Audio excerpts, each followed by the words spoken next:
Hi, I'm very excited to show you my latest addition to my watch collection, which is a Tag Heuer.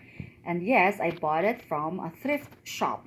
I didn't buy it from Goodwill or Salvation Army, but I bought it from this tiny thrift shop that opened recently, and it hardly had anything in the store.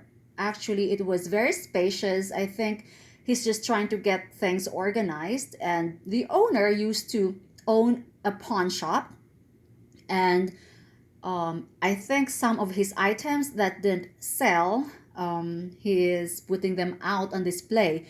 And all the jewelry items there have tags. And I saw some watches, and I saw a Rolex watch, a Tudor watch, and this tag. So I tried to fit this yesterday, and it did fit me perfectly.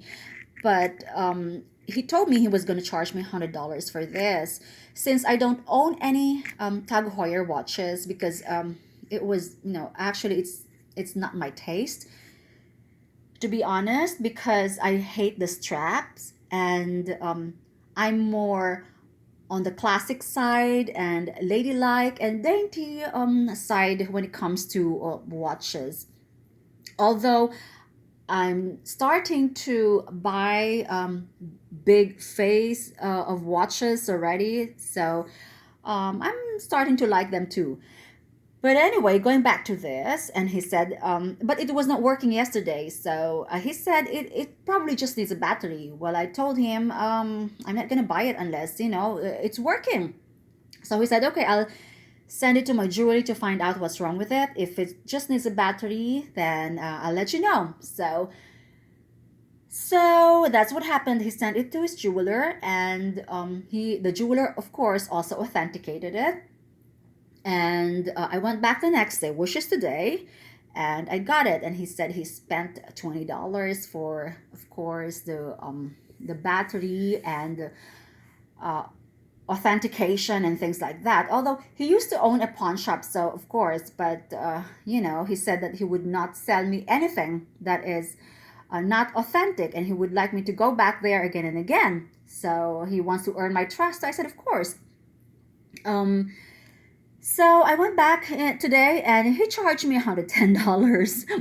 And then, yeah, and I did my research yesterday. As soon as I came back home, when I came back, I did my research, and it said there that, of course, I knew it in my heart yesterday that this is an authentic piece. It feels heavy, it doesn't look cheap, and all the I own a lot of luxury watches, not a lot, but a number of them, and I know, when something feels cheap. Okay, so this is the professional 200, and of course it has the Swiss made there at the bottom, and I just love the one here, the one on top, the Tag Heuer here. And they said that the first thing that you have to look for is, of course, if it's Swiss made, and yeah, everything.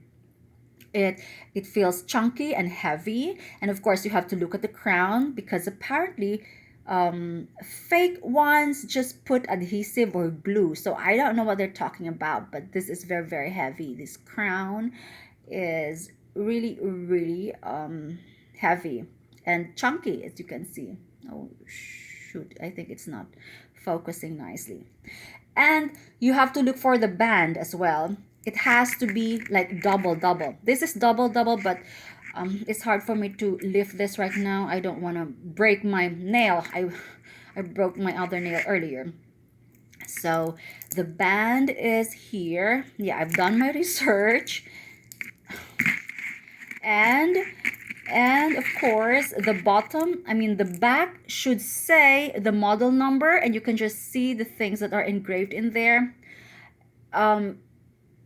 It's too small for me to read, but of course the owner and we did a research earlier, and we compared them on eBay, the prices. The cheapest one was, I think, 499, and this is two tones. So I suppose this is a 14 karat gold plated and things like that. And I also did the luminosity test because all tag Heuers should glow in the dark and they should glow easily. And I did, yeah, and it did glow in the dark. See, you can just see that. And then it's funny because I also did the coagulation test. So I splashed water here, but I think I splashed a lot. I went out of the store and I splashed a lot of water, and that was really funny, of course. And it should be just a splatter of water, and if it forms, then it's the real one because that's an indication that this is a real crystal sapphire. And the fake ones would say Japan movement or something like that. And so, okay, just to put my doubts to rest, of course, he had this authenticated, and at the same time, I did my own research, and my own test and things like that. We input the model number, and as if that wasn't enough, I brought this to my jeweler, the one who fixes my jewelry. And then he spotted it right away, and he said, and he took a look, and just even before he got it, he got it from me. He said, "Of course, this is authentic." And then I said, "I just want you to make sure that I really got a good deal and I didn't get scammed." And he said, and he took his jeweler's loop, and yeah, I said, "Are you not supposed to open it to see it?" He said, "No, I mean, this is authentic." He was saying to me, "This is authentic, I guarantee you." So that jeweler has become my friend because he's always fixing. I have two jewelers, one at the mall and one it's called JMR jeweler, and he always replaces the battery. So I like two-tone watches because they are very versatile. And yeah, I would never buy a new Tag Heuer. So this is my opportunity to own a used one, and it's not bad for $110. So my trips to the thrift shops have been very interesting. Like I got a bag. And I paid $145 for one bag. And when you go to a thrift shop, you think that they could be, it should be very, very cheap, but sometimes they're even more expensive than TJ Maxx and Marshalls. But anyway, I love this. I love this. And I was looking at their Tudor watch and by the way, the reason why he wanted me to have this was that apparently a lot of customers have walked in, ladies have walked in, and they've been trying to, they all love this, but it has a very tiny wrist. It only is like 6 inches, and he said that none of them, this one would not, fit any of them. So even with the 50 or 55 pound weight gain that I had, my wrists are still tiny because it's still it fits me. And he said that he just couldn't be bothered to order the extra links for this. He said you can just have it. So I was glad. And he said that this was the history is that this has been in his vault for 2 years untouched, but he got it from this divorced it's a divorce settlement. The wife got to keep all the jewelries and the diamonds and the watches, and I think what she did was she pawned them or liquidated them, or she sold them all to him. And that was really funny. So it has a history behind it. And he told me that he wanted to make me happy because he wants me to be a repeat customer. And yeah, he said that he used to have a pawn shop, and then he would have high-end items there, from Louis Vuitton bags to these. But then he was paying $40,000 rent a month, and he was not selling at all. So he just had to. It's funny. So from pawn shop and jewelry, retailer. He became a, I don't know, the title is thrift shop now. So so there. And yeah, I love this because as I have other two tones here. If you have watched my collection video, I have a lot of watches missing. I've lost my Movado watch recently and I couldn't find it. And I've given away my watches and I've sold some watches, and these are the watches that I have right now. But I have a stack. I mean, I have a lot of vintage watches everywhere in my collection drawer, or my vintage jewelry collection drawers and something like that. But my favorite thing would, oh, I have a lot. I have two tones. These are two tones Eco Citizen. These salt washes. This is a Baume & Mercier. It's two tone. And I love this. This is a Croton 18 karat gold plated. For those who have not seen my video, and this is of course a Fendi watch. And these are two vintage watches from Seiko. And this is Escada, a ceramic. This is my Swarovski. That's my Tiffany portfolio. And this one, it's a Prague with genuine diamonds, but it's a cheap one. I think it's only $250, and it's a wind-up watch. I'm sorry, it's an automatic watch, but I made a boo-boo. Water got in because I did not close it properly.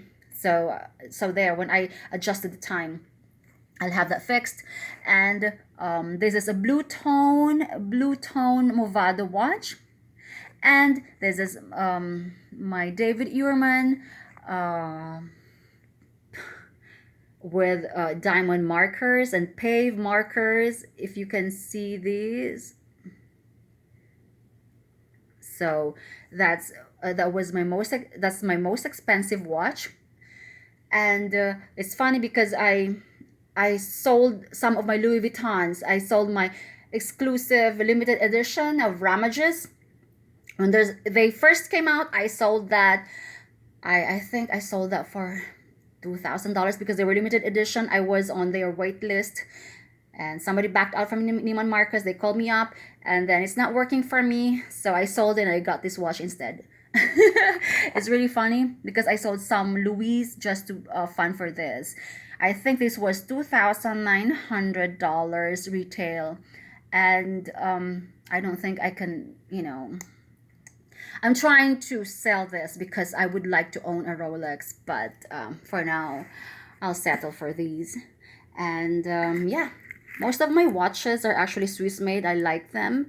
And yeah, I tried, I bought two Fossil watches and I tried using them, but they just don't work for me.